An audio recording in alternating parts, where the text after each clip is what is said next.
Digestion സംഭവിക്കല്ലേ? അങ്ങനെ നമ്മുടെ ബോഡിക്ക് എന്ത് കിട്ടും? ഗ്ലൂക്കോസ് കിട്ടും. അപ്പൊ നമ്മുടെ ബോഡിയിൽ നമ്മൾ ഫുഡ് കഴിക്കുന്നതിലൂടെ ഡൈജഷൻ സംഭവിച്ച് കിട്ടുന്ന ഗ്ലൂക്കോസ് നമ്മുടെ സെൽസിൽ, നമ്മുടെ ബ്ലഡിലൂടെ നമ്മുടെ സെൽസിൽ എൻ്റർ ചെയ്യും. അങ്ങനെ നമ്മുടെ സെൽസിൽ വെച്ച് എനർജി മോളിക്യൂൾസ് പ്രൊഡ്യൂസ് ചെയ്യും. അപ്പൊ എനർജി മോളിക്യൂൾസ് പ്രൊഡ്യൂസ് ചെയ്യാൻ വേണ്ടി ഗ്ലൂക്കോസ് ഹെൽപ്പ് ചെയ്യുന്നുണ്ട്.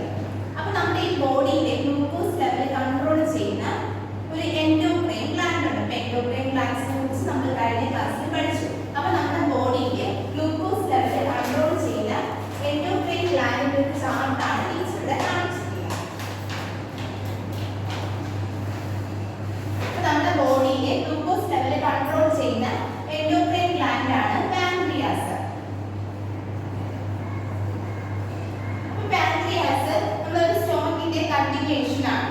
സ്റ്റൊമക്കിന്റെ സെൽ കണ്ടിന്യൂഷൻ ആയിട്ടാണ് പാൻക്രിയാസ് കാണപ്പെടുന്നത്. അപ്പൊ പാൻക്രിയാസിനെ കണക്ട് ചെയ്ത് കാണുന്ന പാർട്ടാണ് ഡ്യൂഡിനം.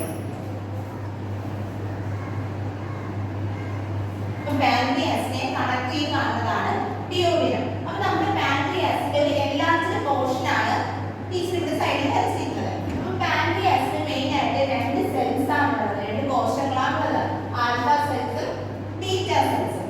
അപ്പൊ നമ്മുടെ പാൻക്രിയാസിന് ഹോർമോൺ പ്രൊഡ്യൂസ് ചെയ്യുന്നുണ്ട്. അപ്പൊ ഈ സെൽസ് ആണ് ഈ ഹോർമോൺ പ്രൊഡ്യൂസ് ചെയ്യാൻ വേണ്ടി ഹെൽപ്പ് ചെയ്യുന്നത്. അപ്പൊ നമുക്ക് ബീറ്റ സെൽ പ്രൊഡ്യൂസ് ചെയ്യുന്ന ഹോർമോൺ എന്ന് നോക്കാം, ഇൻസുലിൻ. ബീറ്റ സെൽ പ്രൊഡ്യൂസ് ചെയ്യുന്ന ഹോർമോൺ ആണ് ഇൻസുലിൻ. ആൽഫ സെൽ പ്രൊഡ്യൂസ് ചെയ്യുന്ന ഹോർമോൺ ആണ് ഗ്ലൂക്കഗോൺ.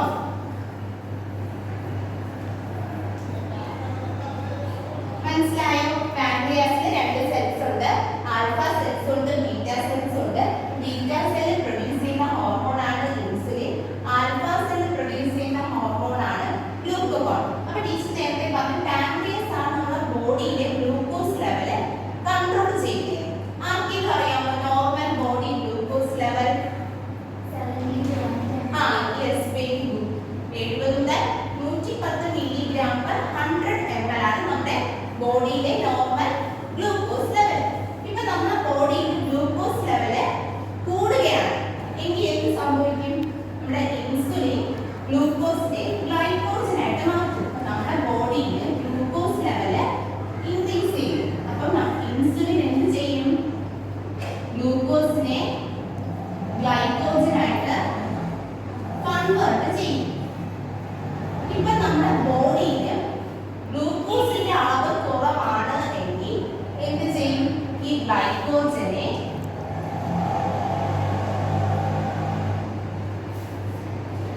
തിരിച്ച് ഗ്ലൂക്കോസ് ആയിട്ട് കൺവേർട്ട് ചെയ്യും.